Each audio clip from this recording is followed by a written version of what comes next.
Welcome to ReFocus, a podcast that helps you find your focus to build a thriving creative career in the music industry. I'm your host, Rosalyn Dennett.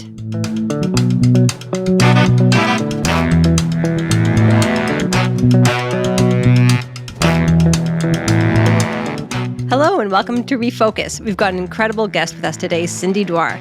Cindy is a registered psychotherapist qualifying, a certified trauma-informed yoga teacher, a somatic coach, and an award-winning singer-songwriter. She's a therapist, teacher, artist, and coach who embraces the difference in every day and every moment. Hello, Cindy. Hi. How are you doing? I'm doing well. I'm happy to be here. I'm so glad that you can join us here. For those of you who weren't at the Folk Music Ontario 2022 conference, we were so lucky to be able to present 4 sessions. We call them the ReFocus Wellness Sessions. We had a whole room dedicated to it, and it was a wellness space for folks to drop in. Cindy was there with your colleague, and we're open to having conversations and group conversations. And so tell us a little bit about how you've arrived at this unique position to be someone working in the therapy space, working in the mental wellness space, but also having the perspective of an artist. Yeah, sure. I mean, I was a touring full-time musician for many years. I launched my first album in 2007. So yeah, navigating through life as an artist and everything that entails. So knowing the ins and outs of all of aspects, having been with a label, having played in different bands. So kind of the wide spectrum of experience there, which I think is the case for most artists, right? You kind of you wear a lot of hats, you play a lot of roles and all of that. In my journey as an artist, we founded a collective called the Ladies in Waiting, which Melanie Brule, Andrea Ramelow, Faye Blay, so many amazing female artists were part of. And through coming together as artists and creating that sense of community, we were each other's safe space. So we saw this need of let's unpack some of the stuff that we are facing, the depression of coming home from tour, the strain of our mental, emotional, physical well-being of like at what cost are we doing the hustle, right?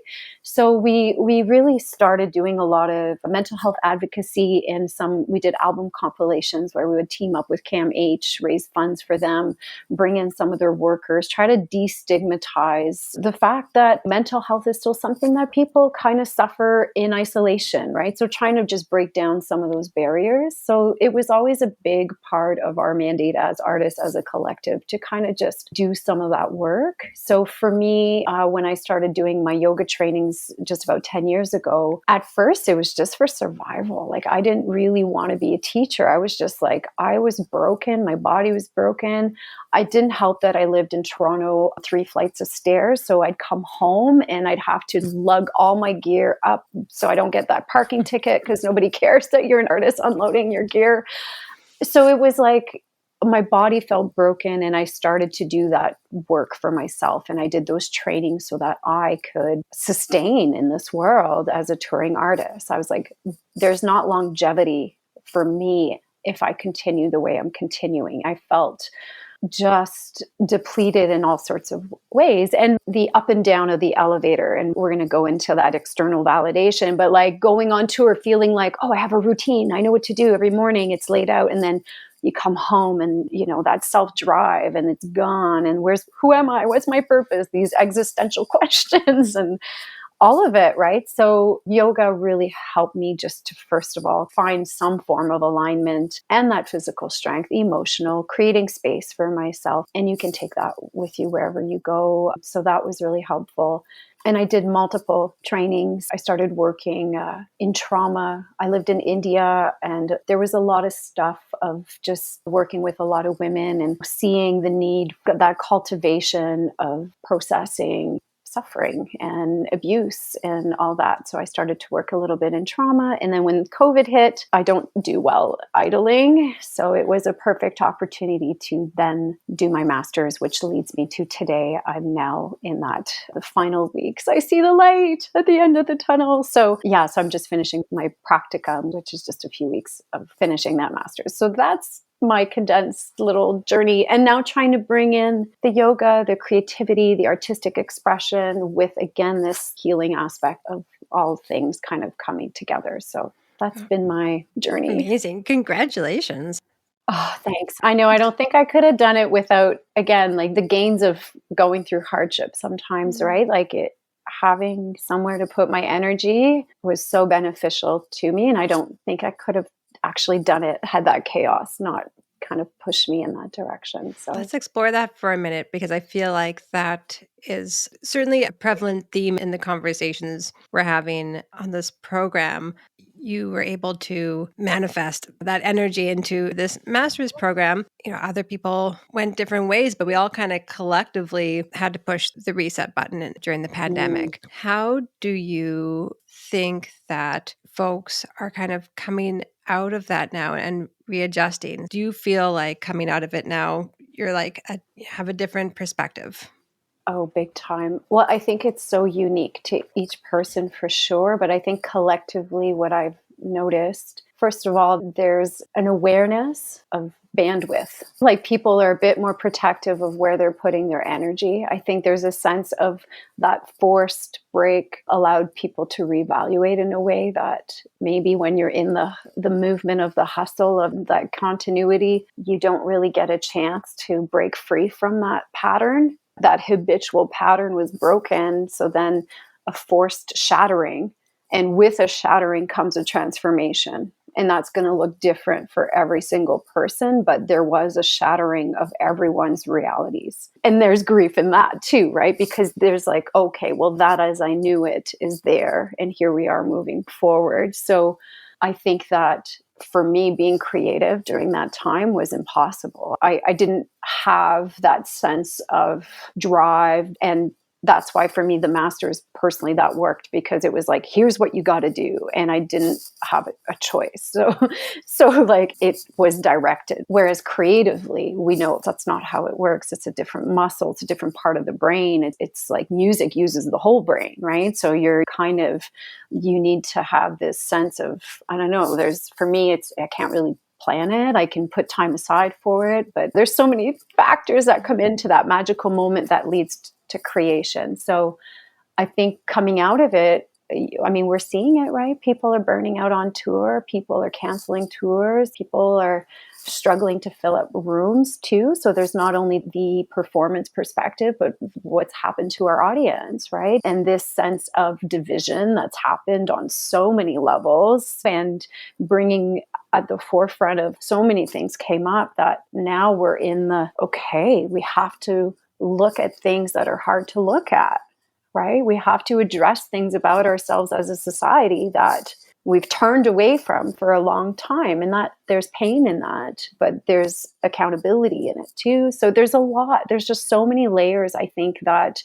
make up where we are now as a community, as a collective, as a individually. Like it's just such an interesting time. And it's hard to hear when you're going through something that is really hard individually, whatever it is. It's hard to hear or to think about the gains that come from that, right? Because when you're in it, you're in it. But I think when you start to move through some of these things, eventually we start to make meaning from there. The depth of what we've gained slowly starts to present itself. And I think that can be really beautiful, but the process can be painful, right? You mentioned grief, and I think that's a great word to express what a lot of people were feeling. And there's some folks who were able to manifest creativity out of it, and folks who weren't and put their energy somewhere else, and also folks who felt lost and were pretty stuck in that grief. Do you have ways of processing or going through those stages of grieving in this kind of scenario?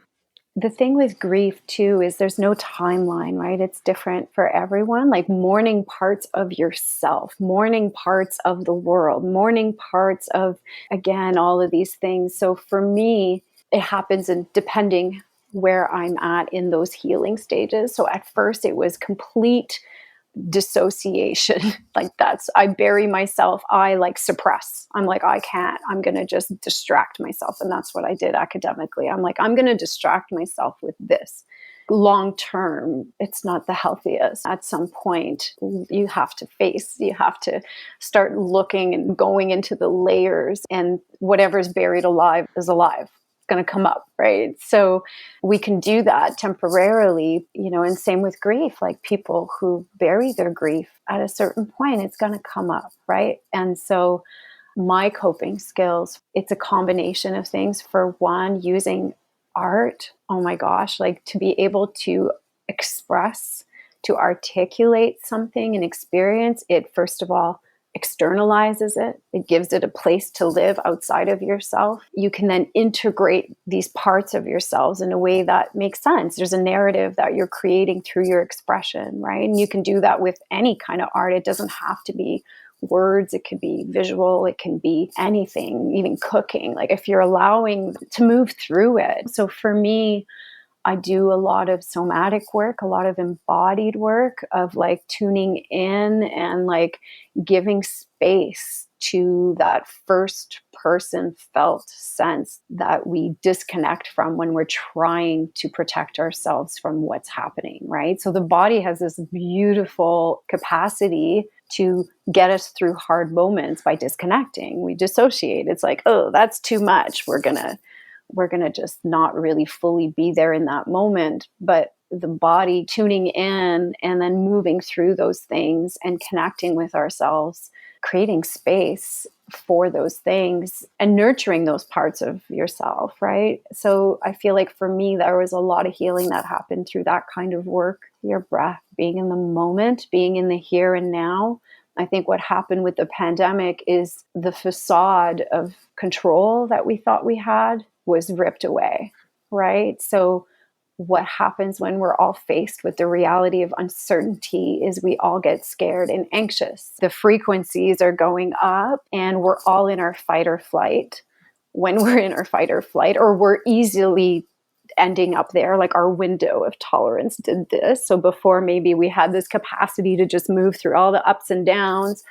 And then now, we're a bit more fragile, and that's a fluid thing that happens with ourselves. And we're stepping out of our capacity to handle things. And a lot of people are having panic attacks. Some people are shutting down. So it's like, what's your emotional home? When you're in a situation where it feels like a little bit too much, do you collapse? Do you feel like the world's a dark place and you isolate yourself and what's the point and shut down? Or do you get hyper vigilant, anxious, that mobility feeling, that heart racing, all of that? And we all do all of the things, but we have these different tendencies, right? So for me, I kind of hang out in that high hyper response where anxiety, and I use that energy and, I'm running and I'm trying to get it out of my system. And then at a certain point I collapse and I'm like, what's the point? And I'm like, so I do this one until it's no longer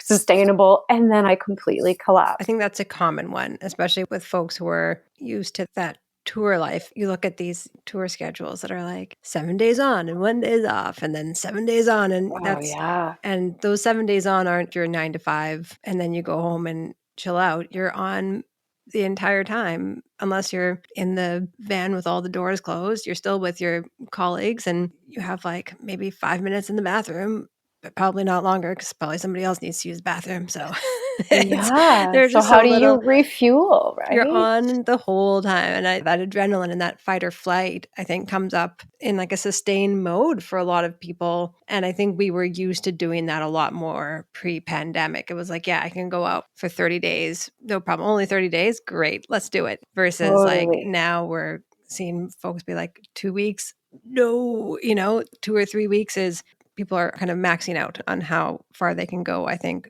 post-pandemic. And you mentioned artists that are starting to cancel tours. Shawn Mendes recently, that happened, not that recently, but he had to cancel a large tour and was amazingly said it's mental health, and my mental and physical health can't keep up with that kind of schedule anymore. So I kind of wonder, is it like, should we have like always done this? Should we have always been in tune with our bodies and our minds? And maybe we can thank the pandemic as that like big reset for some folks, or are we just all kind of barreling back to that old normal or whatever it is, and we just have to get our sea legs back or something?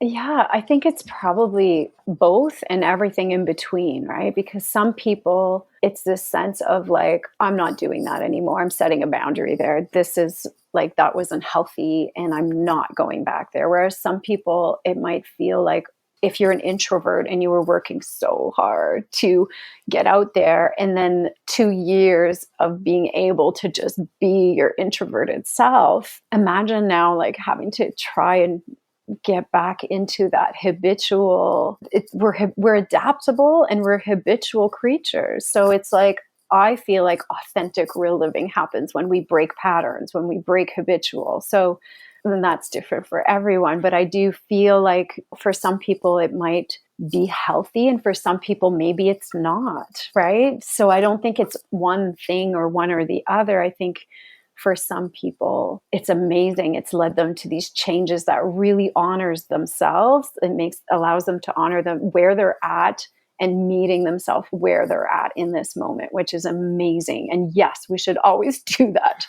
We should have always done that and we should always do that. And the music industry, let's face it, it doesn't really cater to that, right? Because it's like, because you, at what cost? Well, at the cost of your opportunities, right? At what cost when you cancel the tour? At the cost of your living, at the cost of your income, right? There's no backup plan saying, oh, yeah, you're not feeling up for it. Don't worry, we got you. Nobody's kind of there ensuring that you're okay, right? It's like there's the person and then there's the product. And at which point does the person stop being the person in the product and vice versa? It's so tricky. And I feel like this is why like this safe space that was created at FMO was so beautiful, because what it offered people was that shared reflection space, a space where you can then connect and feel seen and feel heard. And you're not the only one who's like so happy to see this amazing artist, yet feeling completely crushed because now you're not good enough. And how come I didn't get the crowd response this person's getting, but I'm happy for them? And why can't I just be in the moment? Like it's so many things, right? Oh gosh, that's so many things. Yeah, that's a big one to unpack, I think. The comparison that we do because it happens in person and happens all of the time online.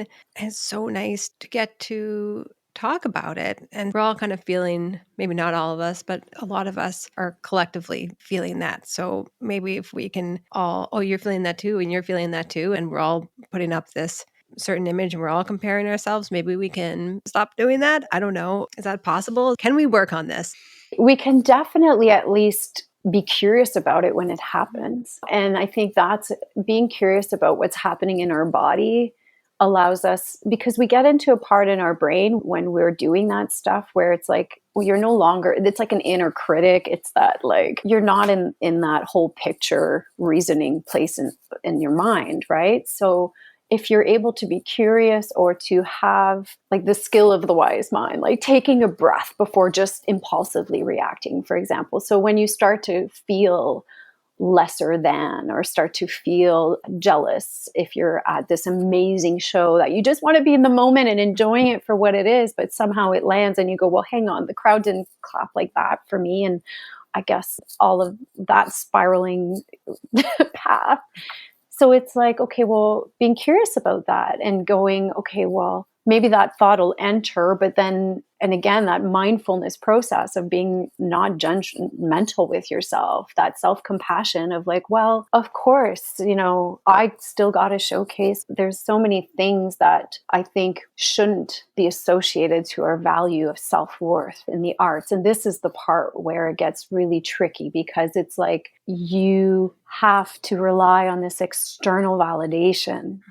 Like realistically, you can't be successful as an artist if you don't have the fans, you don't have the interest, you don't have the validation, right? But as a human, as a person, we need to have that sense of self-worth outside of that. So maybe it's a process of compartmentalization of like, me as a person, and this is an extension. My art is an extension of me. It's an expression, and it's either going to land or it's not going to land. Regardless, that expression is beautiful and it's valid. Whether it's popular is a separate thing. But the art of expression in itself right? That in itself, and the gift that you get for yourself, we were talking about coping skills earlier, the gift that you give yourself in allowing yourself to creatively explore, to creatively get your art out there. It's courageous, it's brave. There's so many layers to it. So maybe if we shift the focus, and it's really hard because we all want to be successful with our art, right? And not everyone gets to do that. And it's also the music industry. It's hard, right? It's changing. Like, where's the money coming from? There's all these streaming platforms. Like, where's the magic money that's going to land in the lives of the artists? Great question. You brought up the internal versus external validation, which I wanted to get into a bit, because we, as artists, and also in industry as well, because I feel like this sometimes when I come back from like a conference or doing something, even if I'm not necessarily performing, coming off of some really high highs sometimes, where our adrenaline's up, our cups are full. And I mean, for me personally, I got to play at Ottawa Blues Fest to an incredible crowd that was on their feet. And then I come home and like a child pukes into my hands.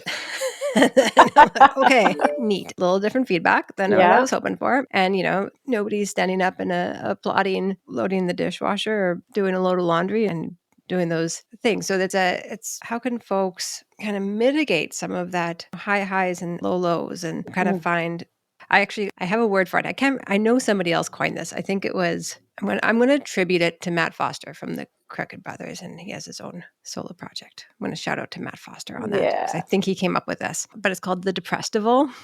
And it's after you go to a festival and feeling all the good feelings, and then you get home and you're just like, I just need to shut down for like 2 days and be sad. And there's the festival, and then there's the deprestival. Oh, the depressible, Matt. Yes, I know. I've experienced the depressible after hanging out with the Crooked Brothers and then going home to my apartment in Toronto. But that is such a good question, first of all, because I think that we're it's the elevator. It's like, oh, I'm feeling good. Elevator goes up. Oh gosh, now I'm alone. Elevator goes down, or my children are puking into my hands, or whatever. So I think when you're living that high moment, right? When you're feeling on top of the world, that check-in with yourself in that moment, because we do this when we're feeling so low, this whole like, this too shall pass, and this is just a moment. And I think if we start to also do that, check in with ourselves when we're feeling high, and kind of going like, hang on, this doesn't define me, and this too shall pass. Right? So that you're kind of checking in with yourself as you're on your way all the way up, and not allowing yourself to really feed into that validation as a source of self-worth. And that's hard. Like, I'm saying it as though like, oh, well, here's the answer. But like, that is really hard to do because we are just living the moment of it. We just receive it and it lands and it feels good. So why wouldn't we want to receive that, right? And we do want to receive that, but we just want to keep it in check. That's not our source of fuel, right? It's like, and that's hard. And I mean, it's going to look differently for everyone, but like, the essence of who you are is the essence of who you are. And your art is an external thing. It's an expression of this part of yourself, right? If you stop making art, do you lose all of your sense of self-worth? Like, what if one day you change gears? Then what happens, right? And then again, grief, right? You have to mourn those parts of yourself. And I'm sure, like, as mothers, how did you redefine yourself? Nobody told you that there were parts of yourself as a young woman that were going to literally die, like those parts are gone. And it's like, there's grief there too. It's a beautiful, again, a shattering that leads to a transformation. And when you resist it, I think when you resist the change that needs to happen, or you resist the transformation, then you're met with some additional, like whatever resists will persist, right? So like, allowing yourself to move through it and being open to it. Again, way easier said than done. That's so interesting because I don't think I ever thought about disrupting the process of receiving that validation. And that's my own personality type where I'm like, yes, I want all the dopamine, the oxytocin, give it all. Oxytocin, yes. Serotonin, all the happy hormones. Yes, please. I never thought about interrupting that process Yeah. as an artist, or it's almost like counterintuitive, or maybe not. Maybe it's the opposite of that, but it would have felt to me like counterintuitive from like a live in the moment to like Ah. stop before going on stage and imagine the puke in my hands and be like, it's okay. Yeah, but even like, because it's like you want to indulge in that moment for sure. That's a beautiful moment. Why would you not indulge in that moment, right? You deserve to indulge in that moment for sure. But it could even be this sense of awareness, that mindfulness piece of like, this is not what makes me worthy, but this is beautiful. This is not where I get my sense of worth, but wow, what a beautiful moment this is, but I'm worthy with or without this. Like having that sense of just that awareness of like, okay, when you're like feeling all of this hormonal cocktail that's in your body, that's going to lead to that deprestival and, so trying to find that balance so you're not like, yay, validation, up we go, oh gosh, no validation. And of course, it's going to be all of these things. These are waves that we're always kind of moving with and moving through. But if we could be a little bit less extreme with the sources of that validation, right? And just check in with ourselves, especially when we're feeling those highs, because I think we tend to be motivated to do that work when we're feeling low, when we're like, oh, we got to work on this. But both sides need to coexist. Like one is not going to be without the other, right? I mean, not in my realm, not in like, I'm not going to live the joy without the sadness. At some point, there's whatever it is. And I think there's a tendency when we're feeling the weight of those less attractive emotions to really pull someone out or to really pull ourselves out. It's like, oh, this feels uncomfortable. Get me out of here. But I think there's stuff to be gained in those places too. It's just uncomfortable, right? And like, will you sit in the darkness with me, or are you going to only want to be with me when I'm that like in my, emotional happy cocktail, everything going on in my body, right? Because that's a big thing in our society as well, right? We're taught like, oh gosh, she's angry, she's upset, let's give that person some space, or like, let's validate that. So are you referring now to like our relationship with our others and our colleagues when you're talking about those lows and sitting with somebody else? I guess I'm imagining like, oh, we're talking about like ourselves and I'm sitting with myself in the darkness. But what about the other people in our lives, and how do we welcome them into that space? I haven't been on the road like I did in the past, but I remember when I was really going for it with these long tours, and you come back and your significant other or your family or your good friends are so excited to see you. They're so excited that you're back, and they just want to like hang out and like be together, and yeah, you're here, and you're like, whoa, I've been with other people Yeah. for the last 50 days straight, and I need to like live in my deep dark hole where I binge all the shows I missed or do whatever I got to do to be in that deprestival. But I think that can be really hard for the other people in your lives who are so excited to just have you back, and kind of expect, I think sometimes if somebody's away and they come back and they expect them to just be back.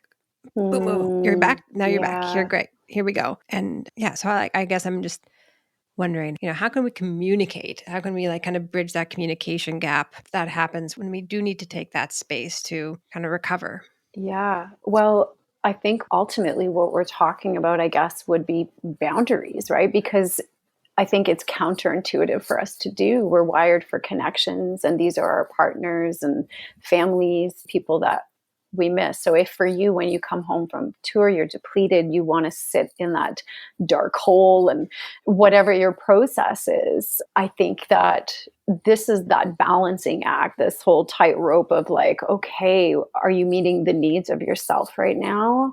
Or are you meeting the needs of others? And of course, when you're in relationships, there's a little bit of both that you want to do, but at what cost, right? So it's like for some people, they come home from tour and they may want to be like in the arms of that person and like really close and connected. Whereas some people, their process might be more that solitaire, really individual, internal on your own. So that whole checking in with yourself, we talk about consent, right? We talk about consent and giving yourself permission with whatever it is you're doing, checking in with yourself and being like, okay, am I okay here? Do I still want to do this? Give yourself permission to change your mind. Give yourself permission to like check in with where you're at and honor yourself, right? And I think that's a part where, especially in the music scene, like if we're honoring our needs and honoring ourselves, it might come at the loss of these opportunities. And there's that balancing act. Same with when you're coming home and if you want to honor your needs, but if it's going to hurt your partner or your family, and having those hard conversations with people, right? It's hard to set boundaries with people. It's really, and it's even harder to uphold them if they're being violated, right? We want to just like, here's the boundary I'm going to set. But well, when somebody doesn't quite understand it, or that boundary doesn't serve them, it serves you. It's that real balancing act. And you're in a field where you're always giving. You're giving parts of yourself, even when there's nothing left, right? You're on tour. You're being nice to, ideally, you're being nice to the sound person. You're being nice to the person behind the bar. You're always like that schmoozing part of our roles. That's important because these are people who are invested in the show. They're invested in what you're doing. They're receiving you. But if you're like on tour and you're PMSing and like you booked this show a year ago, you weren't feeling like you're feeling that day, and you don't get to just say like, I'm not really feeling up for it, right? And COVID has given us permission now to cancel a show when we're sick. Right? Like, I mean, I'm sure every musician has a story, but I remember Saskatoon vomiting in the alleyway minutes before. I was like singing into that mic and thinking like, that is wrong. Like, if only they knew. And there was no other option in my mind. The show must go on, right? I can think of so many shows that I played while incredibly sick, and only maybe one or two that I've ever canceled because I was like, Yeah. no. Like, I remember the Physically cannot. Buckleys on stage. I was just like, I'm just bringing the Buckleys right on stage. And no one thought that was weird. Like, what? Isn't that kind of an interesting gift to have now?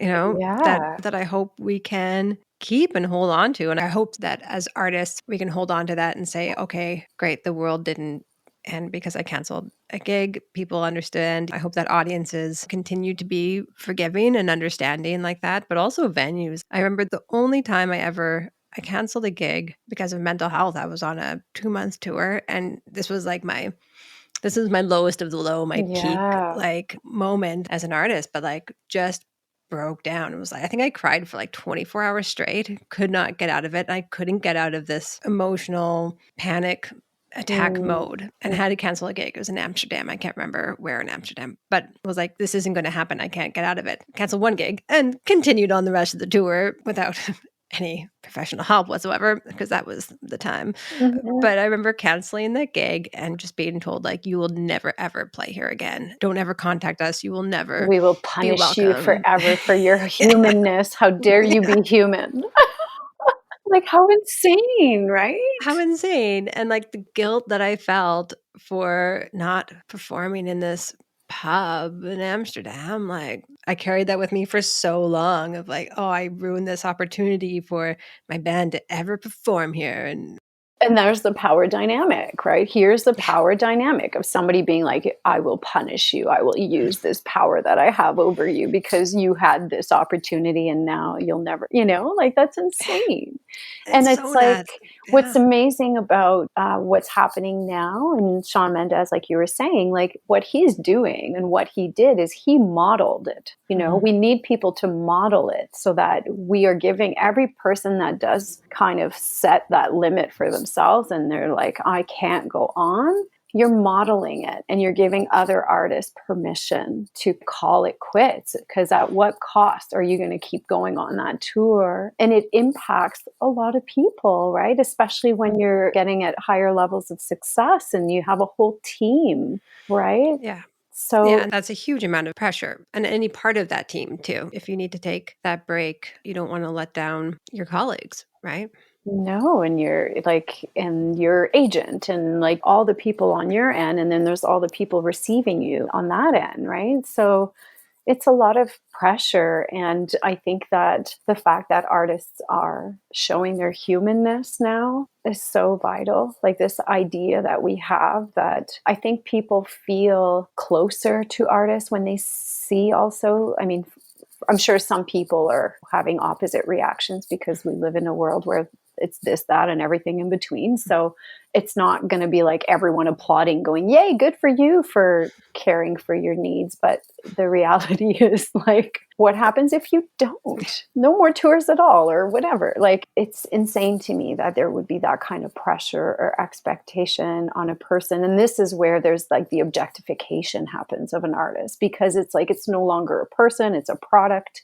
It's a business. And this is where it's like, well, where do you separate the person and the art or the object, right? And at what point is it this or that? There's always a person in there. It's never just the product, right? So it's really hard to navigate as an artist. And that's why I think the longevity, ensuring you have a team that is supportive, ensuring you're checking in with yourself, even with the highs, when those highs are happening, kind of like keeping it in check. Like, what are the ways that you can really be in optimal health, emotionally, mentally, all of that? And what's amazing as artists is that, and doing this kind of work, this group processing work with artists, is that people are so willing to be vulnerable, so willing to go into those conversations of discomfort. Like in that room at FMO, we did not have to pull any teeth. Like everyone was just so beautifully generous and open and vulnerable. Like people cried, people, like the sharings were so deep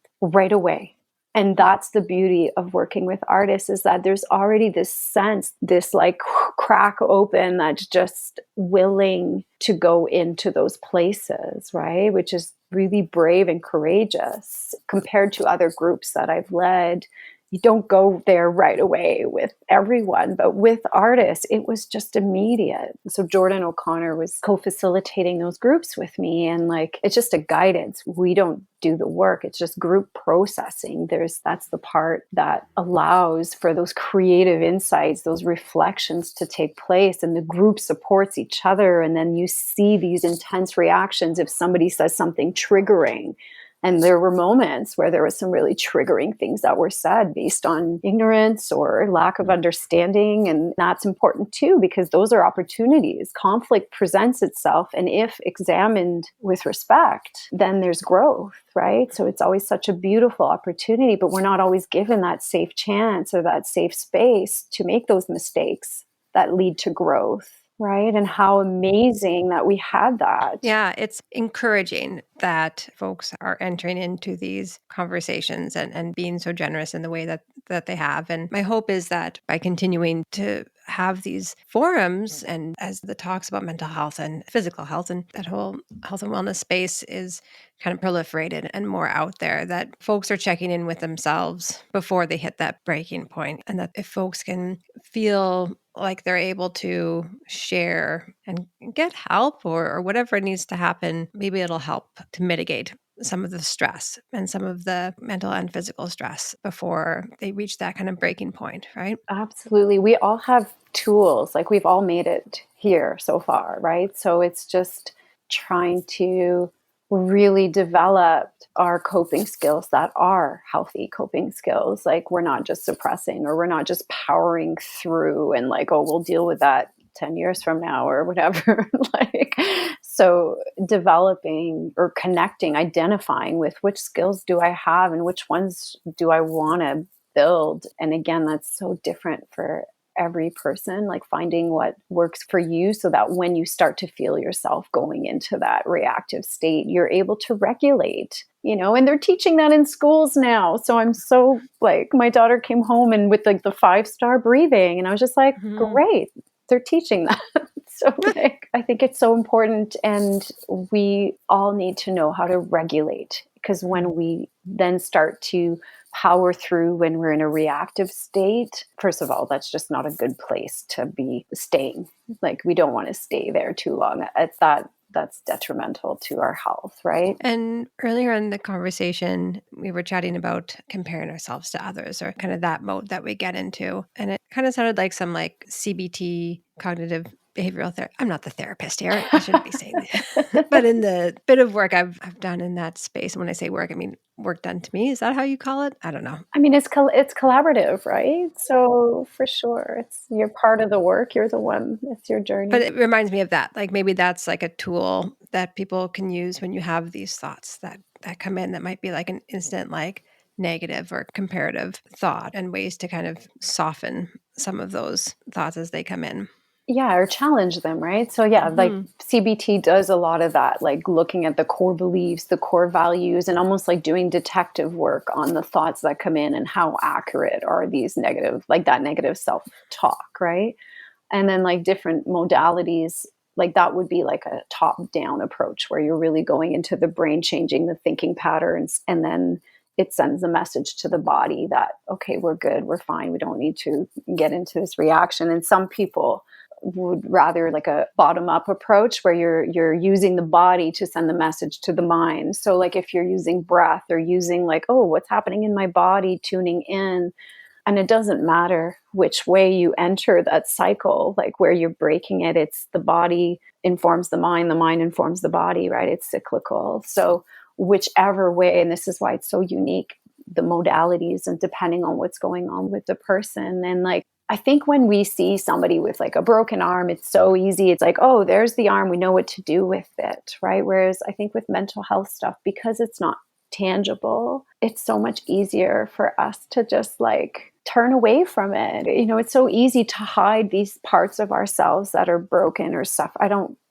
Not broken. I don't ever feel like we're broken. I feel like our bodies do things to protect us. And in the moment that serves us, maybe. However, we continue to use these skills that eventually are no longer serving us. And that's where the habitual stuff happens, right? So if as a child, it was safer for you to avoid conflict, if as a child, that's what you had to do, and you're still doing that as an adult. So this is where it's like, okay, well, what can we look at in our patterns, in our habitual patterns that are like embedded in our ways? And that's why I said earlier, like the authentic living really happens when we start to break the habitual ways of thinking, of being, right? That's where like that free flow of who you are gets to like come through, as opposed to the habitual person just going through the motions, right? We've identified some tools that people can use, but where can people go if they do need to reach out to somebody or need to make a connection with somebody, or maybe are feeling like they're a bit in crisis? Where do you have some resources or suggestions of where people can go? Yeah, I mean, there's so many organizations that exist. So depending on what's going on, like if we're dealing with a crisis, then there's so many organizations. There's reaching out to the CAMHs in your area, and then it's so regional and depending on what's going on. But I really feel that, and we can maybe like have a list of resources that we can put of websites and stuff like that. Yeah, we can put that in the show notes. Yeah. I mean, helplines, if it's a matter of just like talking to someone, because I think it's identifying when is it that you feel the best. Like take a moment to think like, when did I feel like the best version of myself? And then explore that. What about that moment made me feel so real and authentic and at ease and comfortable? Were you talking to a friend? Were you walking in nature? Were you making a puzzle? So identifying when do you feel the most at ease, the most like yourself, and why, what was happening in that moment. And that gives you an indication of some of the things that allow you to regulate, right? So maybe it's talking to your mom, maybe it's petting your dog, maybe it's being in nature. So like we have resources, it's just identifying those moments. And that's why it's like checking in with ourselves when we feel great. Oh, okay, I feel awesome right now. Okay, well, what's going on? Like, let's savor that in and make observations. Where am Hmm. I? And just being curious. I think like if we amplify that dialogue within ourselves, we can then find out so much more. Identify, how do you know what you need if you don't take the time to identify those needs? If you don't take the time to go, oh, okay, how am I feeling and why, or what, like, in order to know where we want to go, we should figure out where we are in this moment. So I think if people are on tour, and yes, like I feel like for me, I mean, I've done a lot of therapy, and it's really amazing to have someone you can do that individual work with. Jordan and I are starting a firebrand therapy, and firebrand is all about deconstructing these external factors that kind of come into the way of the true essence. So we're going to be doing groups and that kind of thing. So definitely check in for that. But yeah, I think having that team, having those friends that you can count on. I always encourage people to have a self-care buddy, have a self-care partner. If you even at your workplace, like every month, assign people so that just having somebody sending you silly emojis might kind of go, oh yeah, like I should do something for myself. And if having a professional guide you through some stuff, then absolutely, like I obviously believe in the worth of doing that, of course. And having the right person though, right? I think it's important the same way we end up with the right relationships with the right people, finding the right therapist, like somebody who really gets you, where you feel like, oh yeah, okay, I'm seen, I heard, I'm understood. It's not just somebody imposing their modalities, because therapists work with so many different tools. Like, are they just bringing a formula, or are they hearing me, seeing me, and creating a brand new path forward with me? Because that's what you want, right? You want somebody that's like, it's new every time. It's so unique. But resources, there's so many apps too. There's one that's free that it's called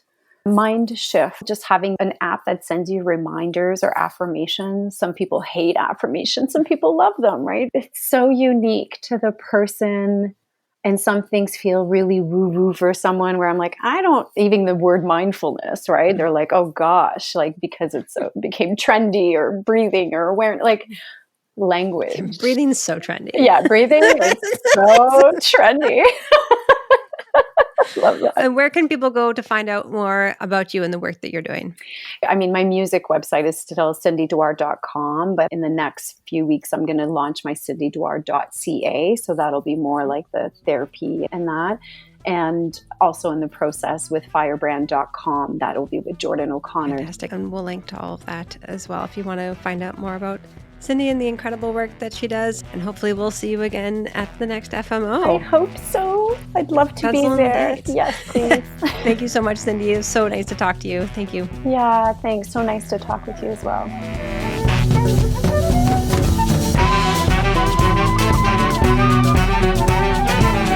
That's it for this episode of ReFocus. Please subscribe, rate, and review on the podcast app of your choice so you never miss an episode. For more information, you can visit us at folkmusicontario.org and follow us on social media at folkmusicontario. This ReFocus session is brought to you through the generous support of the Department of Canadian Heritage.